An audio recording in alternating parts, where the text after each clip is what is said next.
हम्म। आज हमारा टॉपिक क्या है? मोहन राकेश। मोहन राकेश पे हमने चर्चा किया था कि मोहन राकेश जो है नवलेखन के दौर के रचनाकार है और हिंदी कहानी, रंगमंच, नाटक, कौन सी ऐसी विधा है जिस पर इन्होंने काम नहीं किया? हिंदी रंगमंच, नाटक, कहानी, उपन्यास, जो भी विधा देखो, हर विधा में इनका काम है, सभी विधा में काम है। और हम लोगों ने इसके पहले समझा था कि 1955 से 1963 का जो समय था वो नई कहानी का दौर था। याद है ना? 1955 से 1963।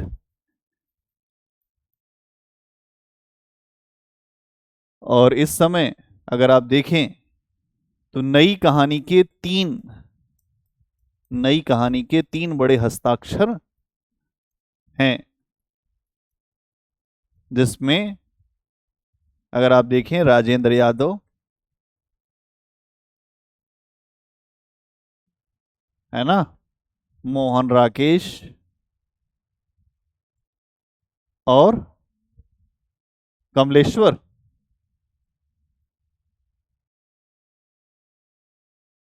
यही है ना?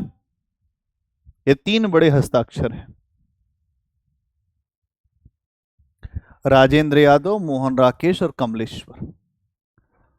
मतलब अगर आप ये कहें कि मोहन राकेश की कहानियों में अनुभूति, मतलब जो महसूस किया गया, जो झेला गया, उसको अपनी कहानी में, अपने नाटकों में, अपनी रचनाओं में रखने का काम किया गया है।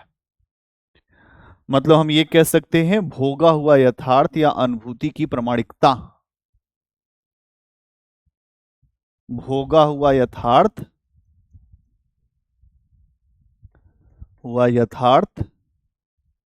या अनुभूति की प्रामाणिकता।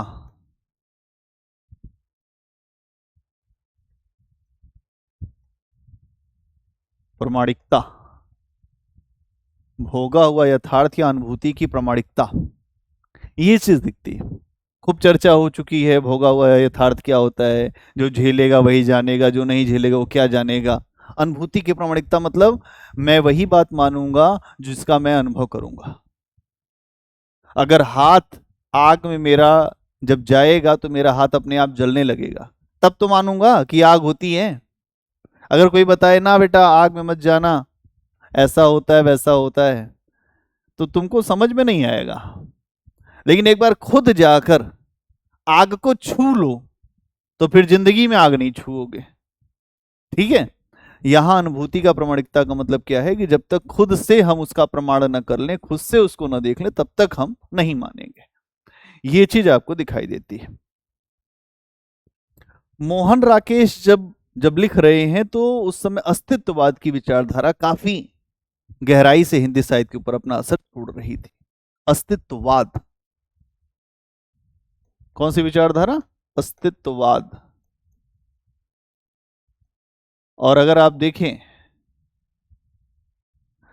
तो अस्तित्ववाद की विचारधारा क्या है, इसके पहले मैंने आपको बताया है क्या है। अस्तित्ववाद की समस्या, अस्तित्ववाद में यह माना गया है कि अगर कोई हमारा निर्णय दूसरा कोई व्यक्ति लेगा तो हमारा निर्णय अपने आप में अप्रामाणिक है, या हमारे लिए जो भी हमारा जीवन है वो अप्रामाणिक है, इसलिए हमें अपना निर्णय स्वयं लेना चाहिए। ठीक? लेकिन आगे ये भी कहा गया है कि अगर हम अपना निर्णय अपने से भी ले लें तब भी उसमें कुछ न कुछ कमी रह जाएगी जो हमें वेदना देगी, लेकिन उस वेदना के साथ जीने के लिए तैयार रहना चाहिए। क्यों? क्योंकि उसमें यह बात तो जरूर है शामिल कि निर्णय हमने स्वयं लिया। क्या क्लियर ये बात? अस्तित्ववाद की विचारधारा, कोई कहे तुमसे अस्तित्ववाद, कोई तुमसे कहे तो उस पर घबराना नहीं है, कुछ नहीं अस्तित्ववाद। अस्तित्ववाद की विचारधारा कब आई? जब पहला विश्व युद्ध हो गया, दूसरा विश्व युद्ध हो गया, तो यह देखा गया कि कुछ लोगों ने निर्णय लिया और पूरी मानवता प्रभावित हुई। कुछ लोगों ने निर्णय लिया कि युद्ध होगा, युद्ध हो गया, और और जो बाकी लोग थे उसी निर्णय पर ही आगे बढ़ गए। इतने लोग मारे गए, इतने लोग जो समाप्त हो गए, तो अपने जीवन पर ही संकट खड़ा हो गया कि हम कौन हैं, फिर हमारा क्या है, हम क्या करेंगे। तो ये विचारधारा अस्तित्ववाद की विचारधारा है, यहां ये बात रखी गई।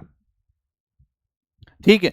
और अगर आप देखें तो यही बात यहां इनके यहां भी दिखाई देती है कि जब हम अपना निर्णय दूसरों के अनुसार लेते हैं, क्योंकि बहुत सारे आप देखते हैं कि हमारे शादी का निर्णय कोई और लेता है, हमारे पढ़ने का निर्णय कोई और लेता है, हमारे कुछ करने का निर्णय कोई और लेता है। तो जब कोई निर्णय आपका दूसरा कोई लेगा, निर्णय कोई और लेगा, कोई और लेगा, लेकिन परिणाम किस पे मिलेगा? परिणाम हमें मिलेगा। और जब परिणाम मिलेगा तो जीवन हमारा विसंगति बोझ से भर जाएगा।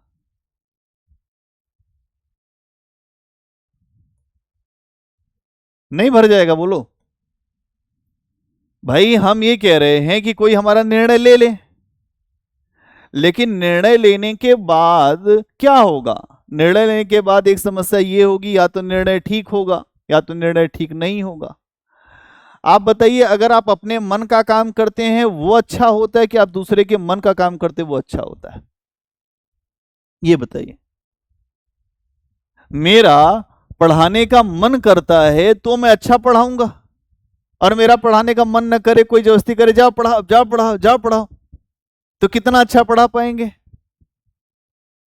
अब लोग टीचर बन जाते हैं, भाई सरकारी नौकरी हमको टीचर चाहिए, और जा रहे हैं वहां राबड़ी खा रहे हैं, वहां पे आराम कर रहे हैं। जब पढ़ाने का मन नहीं है तो क्यों ही कम करना? तो फिर लोगों ने बताया था कि जाओ टीचर बन जाओ, अपने जीवन को अच्छा बनाओ, तुम बेरोजगार हो, रोजगार की स्थिति में जाओ, तुम रीट की परीक्षा पास करो, और रीट की परीक्षा पास करने के बाद कोई मतलब नहीं है। रीट की परीक्षा पास करने के बाद कोई मतलब है क्या? तो इस बात को सोचना पड़ेगा कि जब हमारे निर्णय कोई और लेगा, और निर्णय जब कोई और लेगा तो वो निर्णय अप्रामाणिक होगा।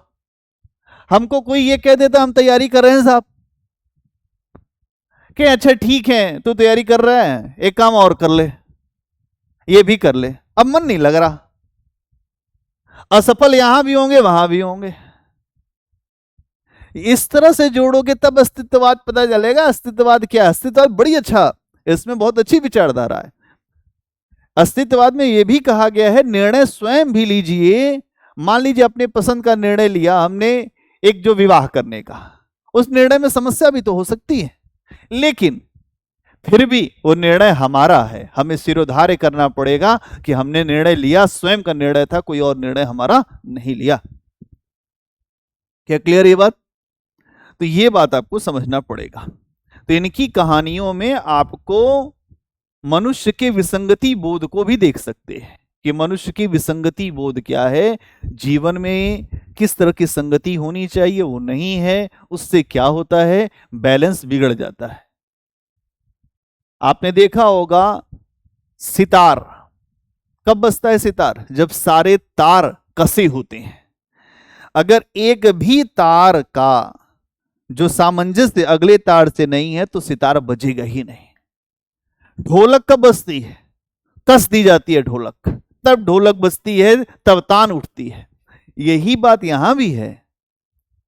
जीवन में संगति तब आएगी जब सारे हमारे जो इंस्ट्रूमेंट हैं, जो हमारे जो सोचने समझने के तरीके हैं, सब में बैलेंस हो। इसी को तो बुद्ध ने कहा है मध्यम मार्ग, मध्यमा। न अति खाओ, न अति सो, न अति पढ़ो, कुछ अति मत करो। अति नहीं करना है, मध्यम मार्ग पे चलना है। ये चीज यहां पर आपको दिखाई देगा। अगर आप देखें तो इनके 5 कहानी संग्रह मोहन राकेश के आए। एक इंसान के खंडहर, 5 कहानी संग्रह आए इनके। कितने? 5 कहानी संग्रह आए। एक इंसान के खंडहर,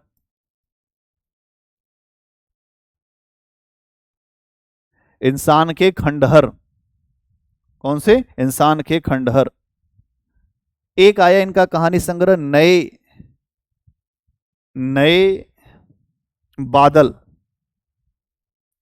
नए बादल। एक आया जानवर और जानवर। जानवर और जानवर। जानवर और जानवर।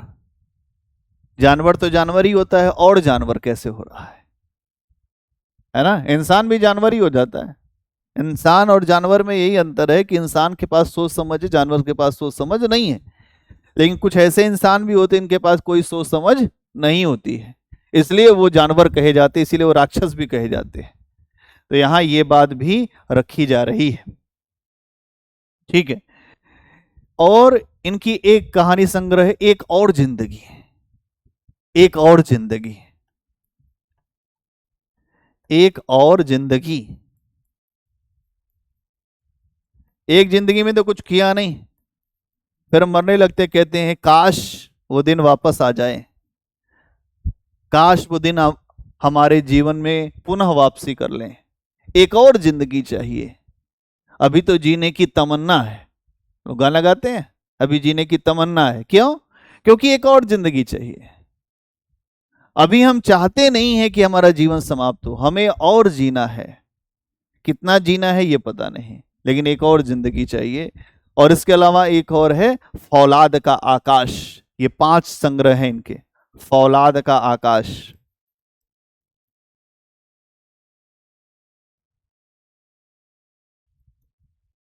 फौलाद का आकाश। ठीक। ये आपको इनके कहानी संग्रह दिखाई देंगे जिसमें इन्होंने अपनी अपनी बातों को रखा है। ठीक है। अब आइए एक एक करके थोड़ा सा चर्चा करते हैं, क्या है इनकी कहानियों की विषय वस्तु। इंसान के खंडहर कहानी संग्रह की चर्चा भी मैंने किया। अगर आप देखें तो इस पूरे संग्रह में इन्होंने अपने आसपास के समाज को खुली आंखों से देखने का प्रयास किया है।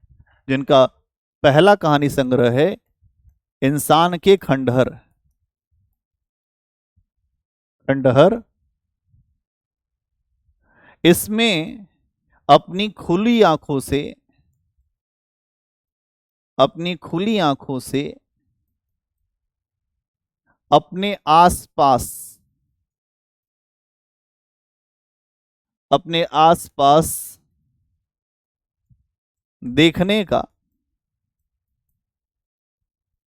प्रयास किया गया है।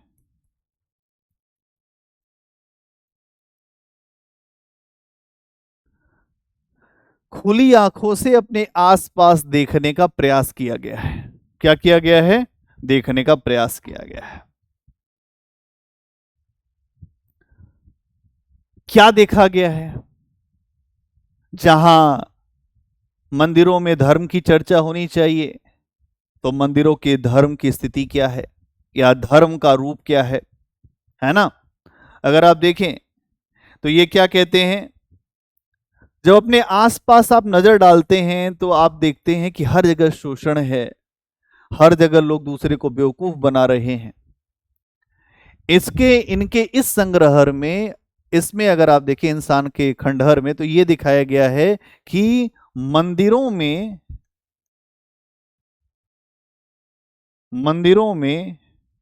किस प्रकार के आडंबर हैं।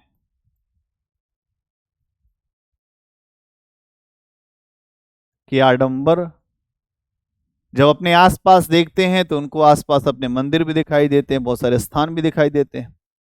तो वहां देखते हैं किस तरीके से जो धर्म के नाम पर लोगों के साथ जो जो शोषण हो रहा है, जो धर्म के नाम पर लोगों को भयभीत किया जा रहा है, उसको दिखाते हैं। धर्म की विद्रूपता को दिखाते हैं, जो धर्म का खराब रूप है। धर्म की विद्रूपता को दिखाते हैं।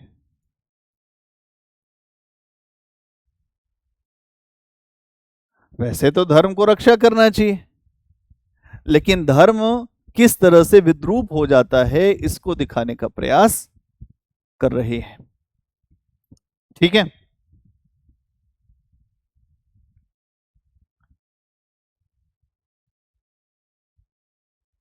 तो अगर आप देखें तो इस समय इनकी जो कहानियां इस चरण की इसी तरह की हैं। एक इनकी कहानी आई खंडहर और एक इनकी कहानी आई सीमाएं। इसी संग्रह में एक कहानी है खंडहर, खंडहर, और एक कहानी है सीमाएं। तो सीमाएं मतलब लिमिटेशन। ये दो कहानियां ऐसी हैं जहां पर धर्म की विद्रूपता, समस्या, जिससे शोषण हो रहा है, उसको दिखाया गया है। क्लियर?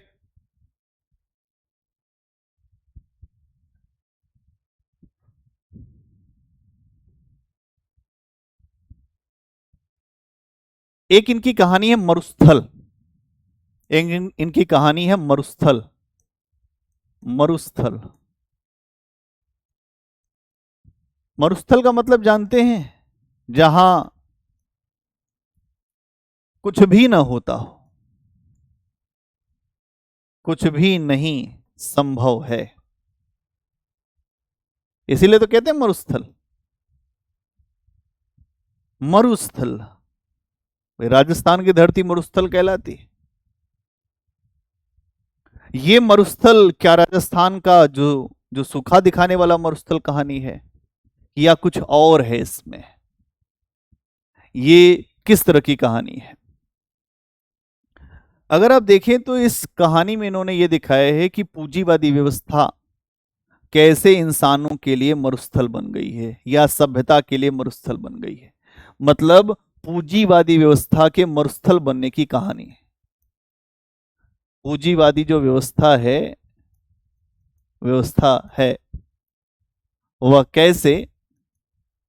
वह कैसे इंसानों के लिए मरुस्थल रूप में है।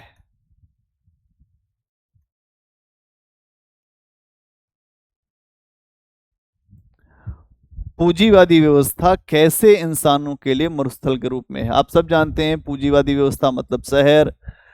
शहर में किसी के लिए, किसी के पास ना तो समय है, ना संवेदना है, ना कोई किसी को पहचानता है, ना कोई किसी के साथ अपना कोई संबंध रखना चाहता है। नहीं, यहां पे सारे संबंध किस पे हैं? पैसे पे आधारित है। पैसा है तो पार्टी है, पार्टी है तो लोग हैं, और लोग नहीं है, पार्टी नहीं है, पैसा नहीं है तो कुछ भी नहीं है। पूंजीवाद का मतलब जहां पे पूंजी ही सबसे बड़ा कारक होगा। और अगर आप देखें तो पूंजीवाद ने क्या दिखाया है? यह दिखाया है कि कोई भी संबंध हो पैसे से खरीदा जा सकता है। जो बीवी से करे प्यार, वो कैसे करे हीरे से इनकार। आज के समय अगर अगर बीवी से किसी को प्यार है, पत्नी से प्यार है, तो पहले हीरा खरीदिए। हीरा नहीं देंगे तो प्यार नहीं है। तो पहले के लोग इसका मतलब नहीं प्यार करते थे, इनके पास कुछ नहीं होता था तो वो लोग प्यार नहीं करते थे। अब कैसे पूंजीवाद हावी है? आज के समय में जो महिला पुरुष के संबंध में बहुत बड़ा तनाव क्यों है? क्योंकि महिला कहती वो देखो उनको अभी गाड़ी खरीदे हैं, वो देखो बढ़िया फ्लैट खरीदे, वो देखो गोवा ले गए, वो देखो यहां ले गए। नहीं कहते लोग? तो यहां समझने का विषय यह है कि जब पूंजीवाद हावी होगा तो संबंधों का जो हमारे संबंध हैं वो मरुस्थल के समान सूख जाएंगे। कैसे सूखेंगे? जैसे मरुस्थल में हवा उड़ती है तो एकदम एकदम लपट उठने लगती है, और फिर वहां पे हिरण भागे चाहे कोई भागे, उसको मरना ही है। तो ये लालच रूपी मरुस्थल फैलता जा रहा है लोगों के भीतर। नहीं, तो इस तरह की कहानियां भी आपको दिखाई देगी। ये बड़ी महत्वपूर्ण कहानी मरुस्थल। वैसे तो देखने में लग रहा है मरुस्थल उस्थल की चर्चा, लेकिन इसमें इंसानों के मरुस्थल होने की कहानी है। अब लोग कहते हैं मेरे लिए तुम्हारे मन में कुछ भी नहीं है। अभी लोग बॉयफ्रेंड गर्लफ्रेंड बन रहे हैं, उसमें भी देख रहे हैं जब तक एटीएम में पैसा है तब तक संबंध चल रहा है, और जिस दिन पैसा खत्म, पार्टी करने के लिए पैसा नहीं है, उस दिन संबंध खत्म। नहीं, आप बहुत अच्छी सहेली हैं, तब तक जब तक आप लोगों को कुछ दे सकती है। और जिस दिन आप ये कह दें नहीं मेरे पास नहीं है आज तू कुछ कर ले, कि अच्छा मैं पागल हूं, तो इसका मतलब हम पागल थे अब तक जो हम आपके लिए कर रहे थे। यहां लोग दूसरे को काटने का प्रयास कर रहे हैं, इसलिए ये संबंधों का मरुस्थल है। ठीक है। और इसके अलावा और भी कई इनकी कहानी है। एक है वासना की छाया और एक इनकी कहानी है कंबल। दो कहानी और बड़ी महत्वपूर्ण है, वासना की छाया और एक कहानी है कंबल। कंबल तो वासना की छाया से इसके नाम से ही पता चल रहा है, हर व्यक्ति वासना के वशीभूत है। क्या है वासना? वही लिबिडो, काम चेतना। वासना मतलब हमें लोग कहते हैं काम वासना, देह वासना, तमाम ऐसे शब्द आते हैं। अच्छा आप बताइए कि जब से इंसान आया है धरती पर तब से उसकी मूल भावना क्या है? यही काम चेतना, यह मूल भावना है। इसीलिए मूल भावना के ऊपर मनुष्य खूब खिंचा जाता है। आपको लाख बात बताई जाए आपको नहीं समझ में आएगा, लेकिन जैसे ही काम चेतना की चर्चा की जाए, इस तरह की बातें बताई जाए, प्रेम की चर्चा की जाए, अपने आप मन लगने लगता है। क्यों? क्योंकि हम भी उसी तरह से आए, ये इसलिए है ऐसा। और जो ब्रह्म की पूरी शक्ति है माया, तो माया की जैसे ही चर्चा होती है तो मन उसमें आने लगता है, मन रमने लगता है। तो यहां अगर आप देखें जो वासना की छाया और जो कंबल कहानी है उसमें यह बताया गया है कि मनुष्य आदिम समय से उसकी इच्छाएं क्या है, मतलब वो क्या करना चाहता है, मतलब मनुष्य की आदिम प्रवृत्तियां क्या है। अगर आप इन दोनों कहानियों को देखें तो यह बताया गया मनुष्य की आदिम प्रवृत्ति क्या है। आदिम प्रवृत्तियां क्या है? तो काम चेतना आएगा। भाई जो मजबूत है, पहले क्या होता था आदिवासी समाज में, जो मजबूत है उसी के पास स्त्रियां रहती थी। आज के समय में अलग मामला हो गया है, पैसा और मजबूती दोनों चीज है। और अब जो महिला है वो भी मजबूत हो रही हैं, तो मजबूत महिला के पास अच्छा व्यक्ति भी आ सकता है। देखो सब कुछ उल्टा करके देखोगे तब समझ में आएगा। पहले क्या था? पहले जो मजबूत पुरुष की बात हो रही थी, अब तो मजबूत महिलाएं भी हो रही हैं। अब महिला आईपीएस है या आईएएस है तो अपने अनुरूप निर्णय तो लेगी ना। तो यहां यह भी समझना पड़ेगा कि आदिम प्रवृत्तियां मानव की क्या है ना, यह चीज दिखाया गया है। वासना की छाया कहानी बड़ी शानदार कहानी है। क्या है इसमें? एक जो बूढ़ा व्यक्ति है, जाट है, जाट, चाहे वो जाट हो, राजपूत हो, कोई भी व्यक्ति हो, एक बूढ़ा व्यक्ति है। अब उसकी पत्नी की मृत्यु हो जाती है। ठीक, अब पत्नी की मृत्यु हो जाती है तो एक इच्छा है काम चेतना। अब वो मरा जा रहा है कि अब मैं क्या करूं, मैं क्या करूं। तो उसकी इच्छा ये होती है कि मेरी शादी होना जरूरी है। तो इसकी एक जो बेटी होती है 13 वर्ष की,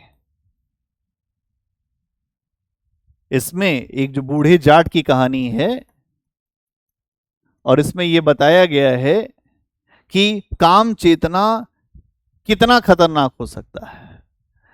इसकी पत्नी की मृत्यु हुई, पत्नी की मृत्यु, उसके उपरांत इसको चाहिए सहवास, मतलब ये किसी के साथ रहना चाहता है।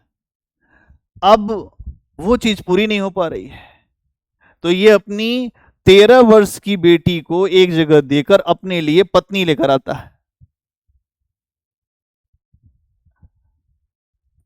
क्या बात समझ पा रहे क्या हो रहा है? ये हमारे समाज में बहुत पहले से रहा है। इसका मतलब यह है कि पुरुष को, मैं अक्सर इसीलिए मैं जो बताता हूं कि पुरुष अपनी इच्छाओं के लिए कुछ भी कर सकता है। ये आज की समस्या नहीं है, आदिम समस्या है। बहुत जब से मानवता जन्मी है, पुरुष महिला आए हैं, तब से ये चल रहा है कि हम इसको देखें, है ना। और खराब भी नहीं मानता इसको कि अपनी बेटी देकर अपने लिए औरत लेकर आया। ये यहां पर आपको जो समझना पड़ेगा, ठीक है। इसकी बेटी का नाम है पुष्पा, 13 साल की बेटी है, उसका नाम क्या है? पुष्पा। भाई राजेश खन्ना की बहुत सारी मूवी में अगर आप देखेंगे तो नायिका का नाम पुष्पा ही है। I hate tears Pushpa. अभी तो पुष्पा आया भी है, नहीं मैं झुकेगा नहीं, पुष्पा राज। तो ये है यहां पे अपनी बेटी को देकर अपने लिए पत्नी लेकर आता है, ठीक। कंबल कहानी क्या है? कंबल से अपने आप समझ में आ रहा है कि ये किसी जो जो गरीब व्यक्ति होगा उससे उससे जुड़ी कहानी होगी, या ऐसा व्यक्ति होगा जो अभाव में होगा, ठीक है। कंबल कहानी में क्या दिखाया गया है कि जो शरणार्थी लोग होते हैं, इनके पास अपने लिए रहने का मकान नहीं होता, रहने की जो समस्याएं होती हैं, उनकी कहानी है। और उनकी बेबसी का लाभ कैसे समाज और कैसे लोग उठाना चाहते हैं। मान लीजिए कोई शरणार्थी है, उसमें कोई लड़की है या कोई बच्चा है, कुछ लोग होते ही हैं दुष्ट टाइप के। अब उनकी बेबसी का किस तरीके से लाभ उठाने की प्रवृत्ति होती है, ये पूरी बातें यहां पर जो दिखाया गया है कंबल कहानी में। कंबल कहानी है किस पे? जो शरणार्थी लोग हैं उनकी समस्या पे है, शरणार्थी समस्या, उनकी बेबसी, उनकी बेबसी और लाचारी से लाभ उठाने का प्रयास दिखता है।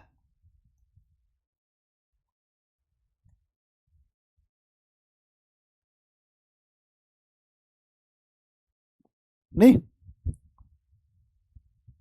उनकी बेबसी और लाचारी से लाभ उठाने का प्रयास दिखता है।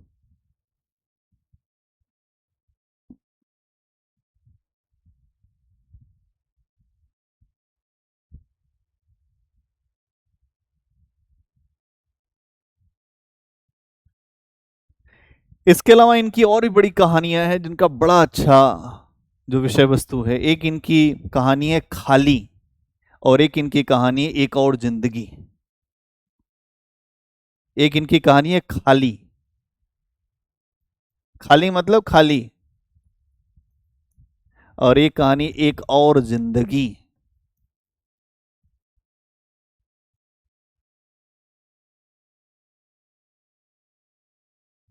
खाली और एक और जिंदगी, ये दो कहानियां हैं।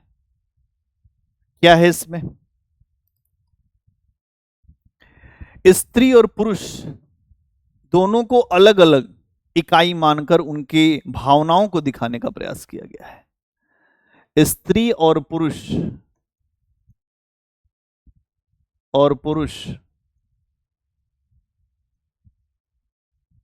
दोनों को अलग मानकर उनकी समस्याओं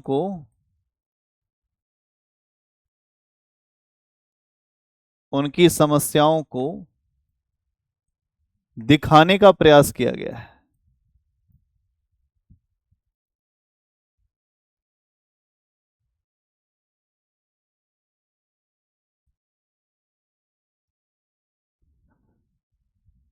खाली और एक और जिंदगी में अगर आप देखें तो यहां क्या बताया गया है? स्त्री और पुरुष दोनों अलग हैं, और इन दोनों की समस्याओं में इनकी मूल समस्या क्या है ना।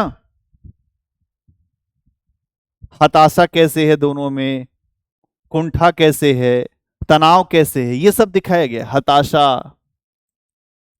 हताशा, कुंठा, तनाव, निर्णयहीनता,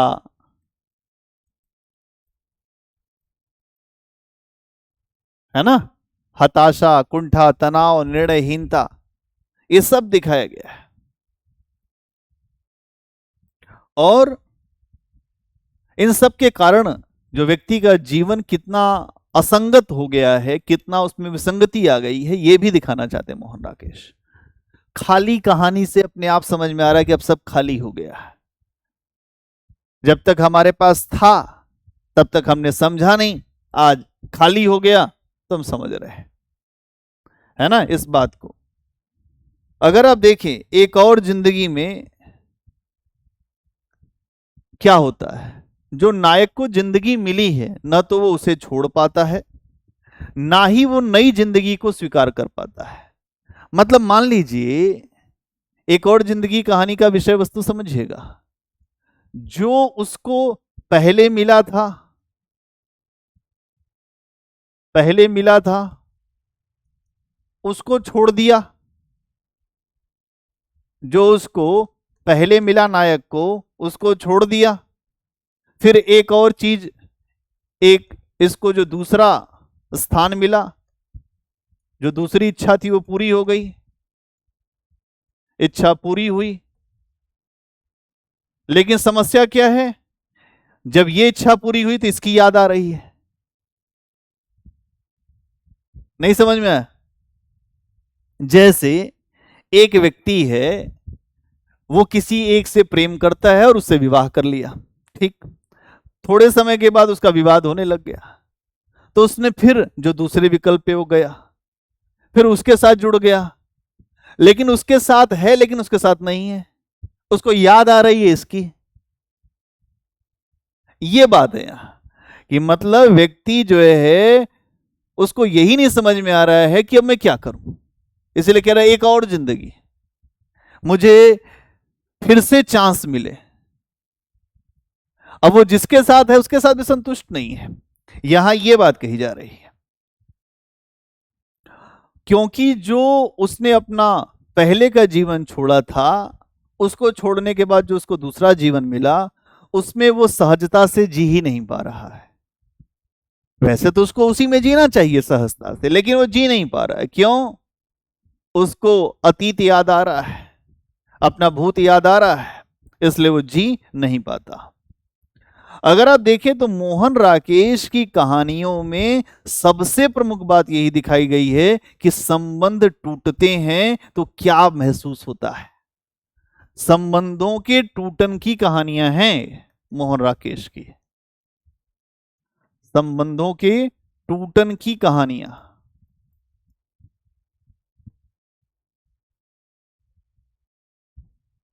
कैसी कहानियां? जहां संबंध टूट रहे हैं, मतलब एक हमको जो मिला था उसमें हम संतुष्ट नहीं हुए, फिर हमको जो दूसरा मिला तो उसमें सहजता पूर्वक रहना चाहिए था, हमको सहजता से रहना चाहिए था, तो क्या हुआ, हम इसमें भी नहीं रह पा रहे, न मरा जा रहा है न जिया जा रहा है। नहीं होता, पागल हो जाते हैं लोग, मर भी नहीं पा रहे जी भी नहीं पा रहे। ये बड़ा खतरनाक सिचुएशन होता है, ऐसी जब स्थिति बनती है तो बड़ा ठीक नहीं होता। तो मोहन राकेश की कहानियां आपको आ रही होंगी समझ में कि यहां पे संबंधों के टूटन की कहानी, और ये टूटन स्त्री पुरुष के संबंधों में जो अलगाव आया है उसके वजह से। ये टूटन किसकी टूटन है?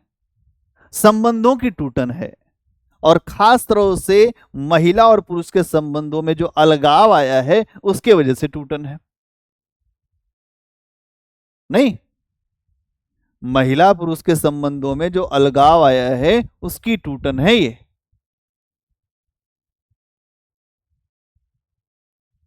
क्या बात समझ में आ रही? उसकी टूटन है। मोहन राकेश एक जगह इस बात को स्पष्ट भी करते हैं। क्या स्पष्ट करते हैं? कहते हैं क्या, इस बात को कहते हैं, हाँ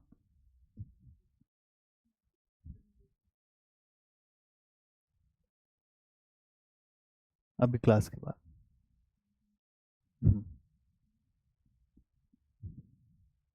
11 बजे के बाद।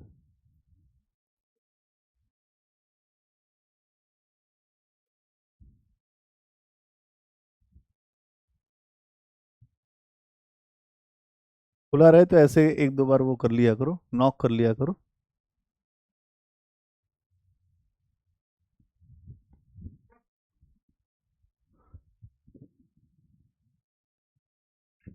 ठीक है।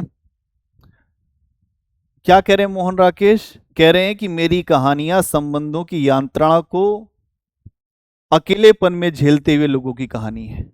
कह रहे हैं कि मेरी कहानियां ऐसे लोगों की कहानी है जो संबंधों की अपने संबंधों की यंत्रणा को झेलते हुए झेलते हुए अकेलेपन के शिकार लोगों की कहानी है।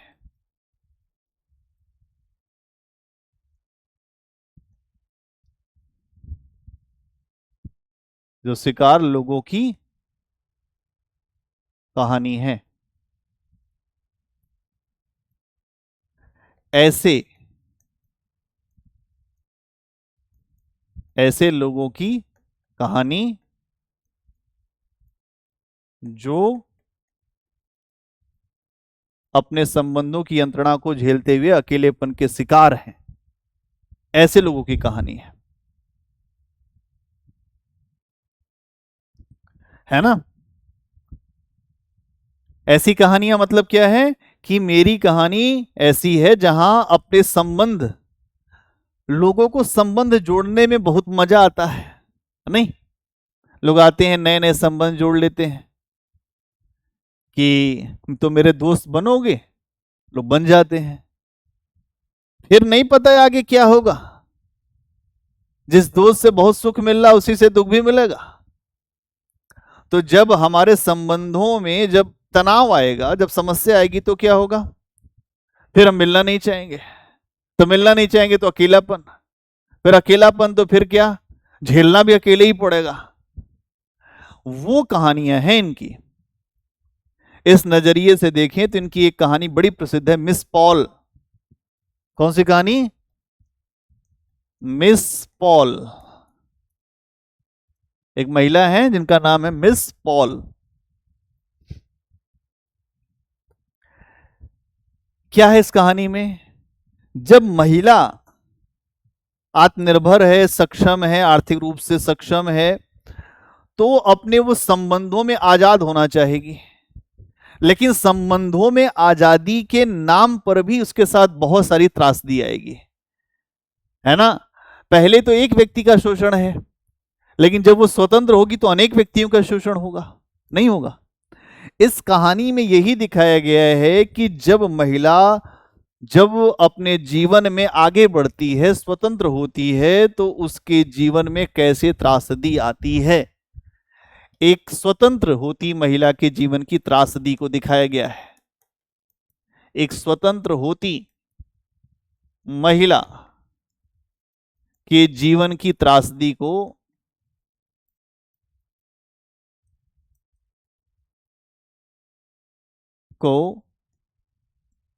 दिखाया गया है। एक स्वतंत्र होती महिला के जीवन की त्रासदी को दिखाया गया है ना।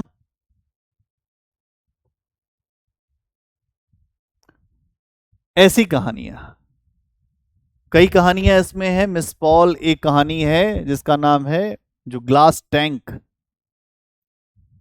ग्लास टैंक इसी तरह की कहानी है।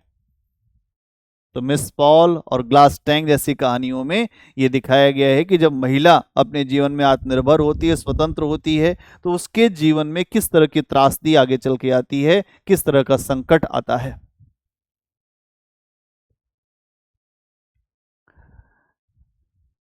ठीक है।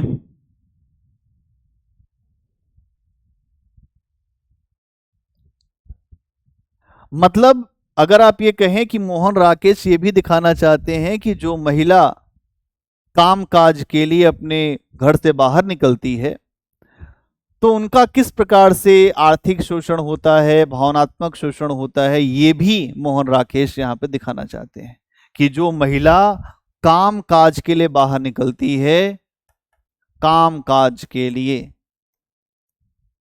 लिए बाहर निकलती है, तो पहले तो उसको जो वेतन कम देने का प्रयास होगा कि तुम नहीं कर पाओगी, इतने देर तुम नहीं बैठती हो, तुम्हें 8 घंटा काम करना है, तुम 6 घंटे करती हो, है ना। तो एक आर्थिक शोषण होगा, होगा कि नहीं होगा। मोहन राकेश की इस पे भी नजर गई है। और एक उसका भावनात्मक शोषण होगा, क्योंकि महिलाएं भावना प्रधान होती हैं, तो भावना में उनको लाने का प्रयास किया जाएगा।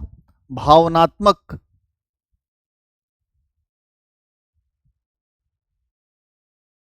भावनात्मक आर्थिक शोषण और भावनात्मक शोषण, ये दोनों चीज दिखाई देगी, है कि नहीं। तो ये भी दिखाई देगा यहां पे।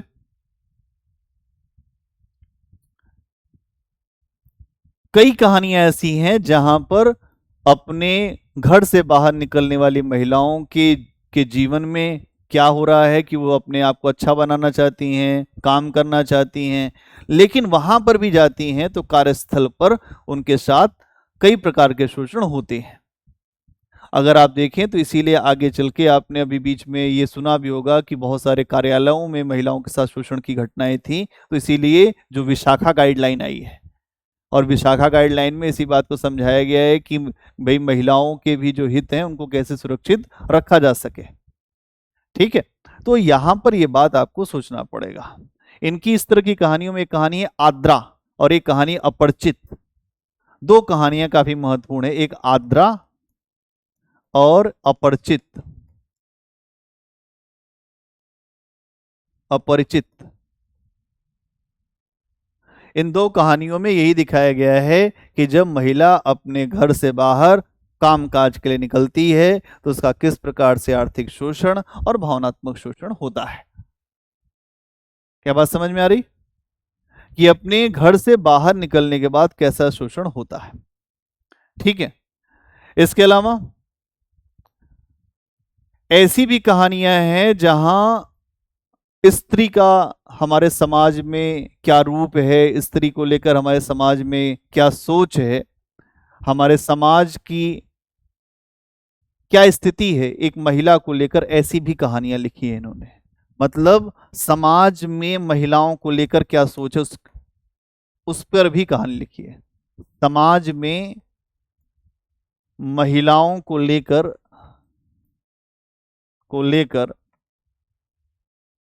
क्या सोच है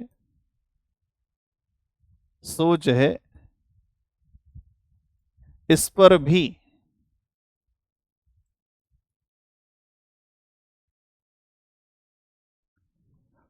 कहानी लिखी है।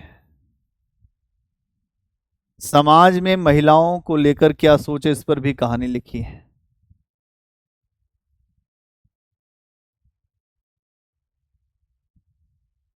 ठीक है, एक इनकी कहानी है सुहागिन। एक इनकी कहानी है सुहागिन। जब महिलाओं की शादी हो जाती है तो ऐसी महिलाएं कहलाती हैं सुहागिन। तो सुहाग मतलब पति। ठीक, एक इनकी कहानी आखिरी सामान।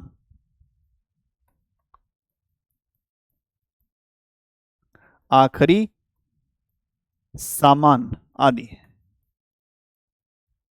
तो यहां पर हमारे समाज में महिलाओं को लेकर क्या सोच है इसको भी दिखाया गया है। ठीक है, इसके अलावा और क्या है, कुछ ऐसी कहानियां भी लिखी हैं जो देश के विभाजन पर है। एक कहानी लिखी है मलबे का मालिक। एक कहानी लिखी है मलबे का मालिक। कुछ ऐसी कहानियां जो देश के विभाजन, अन्य कहानियां देश के विभाजन पर भी कहानी लिखी है।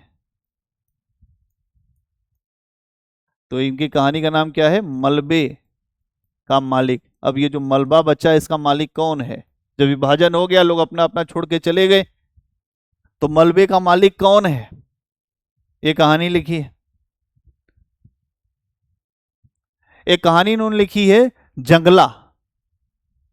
एक कहानी इन्होंने लिखी है जंगला। मतलब क्या होता है? खिड़की, या जो दीवालों में लोग लगाते हैं उसको कहते हैं जंगला। और इस कहानी में ये दिखाया गया है, जो जंगला कहानी में, कि हमारे समाज के मूल्य किस प्रकार बदल रहे हैं, हमारे समाज के जो मूल्य हैं उनके बदलने से कैसे तनाव पैदा हुआ है। समाज के मूल्यों के बदलने के कारण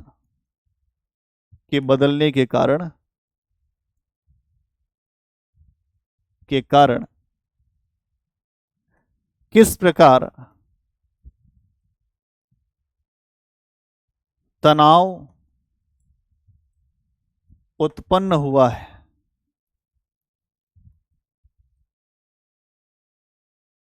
समाज के मूल्यों के बदलने के कारण किस प्रकार तनाव उत्पन्न हुआ है, इस कहानी में दिखाया गया है। तो जंगला मतलब क्या होता है कि अगर कोई ये है घर, तो इसमें जो ये हिस्सा लगा, इसको क्या कहते हैं? जंगला।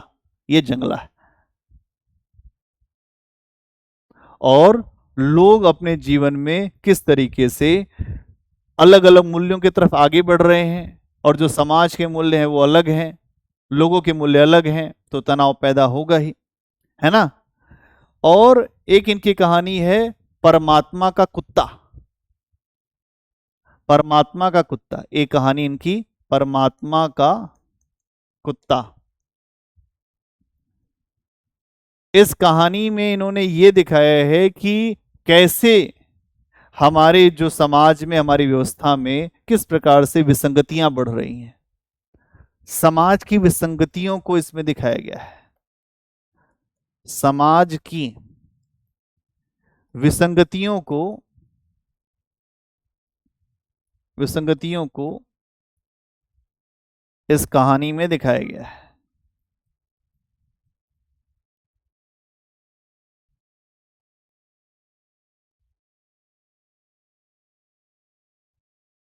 समाज की विसंगतियों को इस कहानी में दिखाया गया है कि समाज में कितनी विसंगतियां फैलती जा रही हैं। ठीक, भाषा की चर्चा कर ले मोहन राकेश के। तो अगर आप देखें, हिंदी कहानी के विकास में इनका बहुत बड़ा योगदान माना जाता है, कहानी और जो नाटकों के विकास में। इनकी भाषा में इतनी सामर्थ्य है कि जैसे लगता है कि पिक्चर सामने आ रही हो, पूरा बिंब पैदा कर देते हैं। तो इनकी भाषा बहुत अच्छी है, या ऐसे लिख सकते हैं इनकी भाषा में अत्यधिक सामर्थ्य है, और जिसके कारण इनकी भाषा नाटकीय प्रभाव को धारण करती है। इनकी भाषा कैसी है? अत्यधिक सामर्थ्यशाली है, जिससे नाटकीय तनाव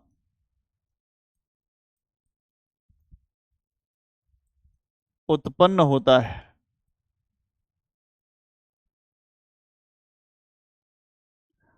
जिससे नाटकीय तनाव उत्पन्न होता है।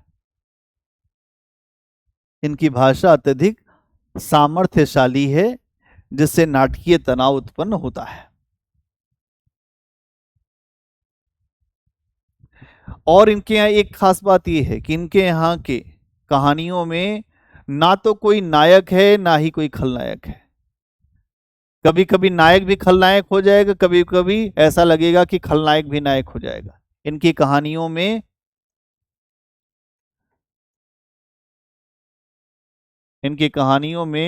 न तो नायक है, और न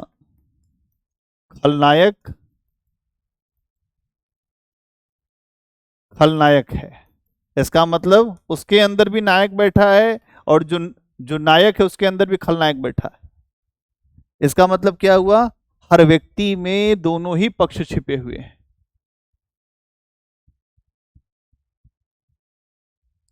मतलब अगर आपकी परिस्थिति बदल जाएगी तो जो बहुत अच्छा आदमी है वो भी खलनायक हो जाएगा?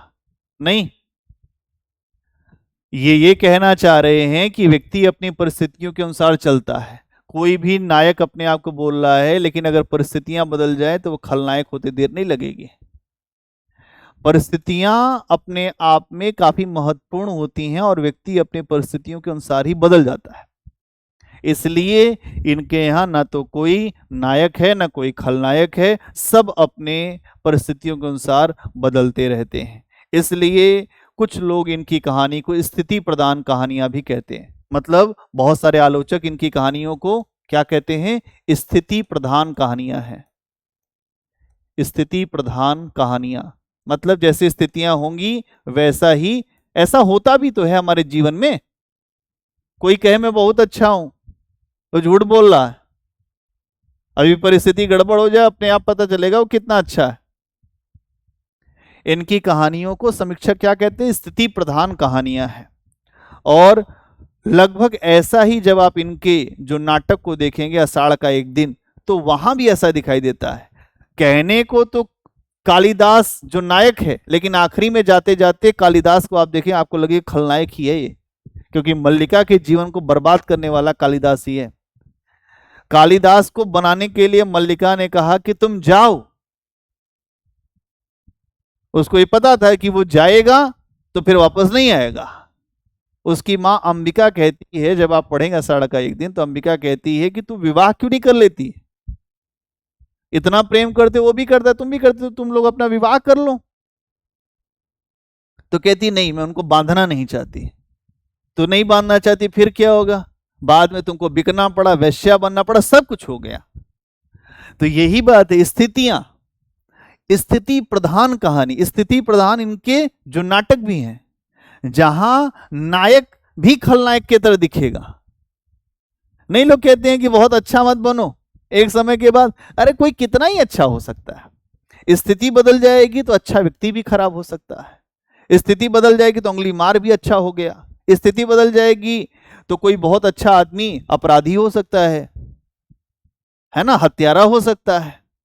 तो इनकी कहानियों में ये, अगर आपको यहाँ पर बहुत स्पष्ट रूप से देखेगा कि स्थिति प्रधान इनकी कहानियां होंगी और इनके जो नाटक होंगे उसमें भी आपको दिखाई देगा। मैंने हल्की सी बात आपको बताई, और जब आप आषाढ़ का एक दिन पढ़ेंगे आपको अपने आप समझ में आ जाएगा कि जो कालिदास इतनी अच्छी अच्छी बातें करता है, बाद में कालिदास का दिमाग फिर गया। वही कालिदास जब जाता है शहर में, तो जो राज महिषी है, जो राजकुमारी, उससे विवाह कर लेता है। उसको याद नहीं आता कि मल्लिका भी हमारे जीवन में थी। नहीं, और मल्लिका यहां क्या कर रही है? मल्लिका उसी में डूबी हुई है। क्या कर रही है मल्लिका? उसी में डूबी हुई है। तो ये चीज यहां समझने की जरूरत है कि वो उसमें डूबी है, लेकिन वो कहां गया?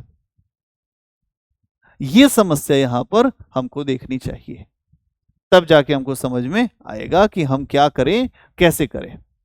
क्या क्लियर? तो ये हो गया, मोहन राकेश हो गए यहां पर, और जो कृष्णा सुबती भी हो गए, है ना। इसके पहले कृष्णा सुबती को हमने करा दिया था।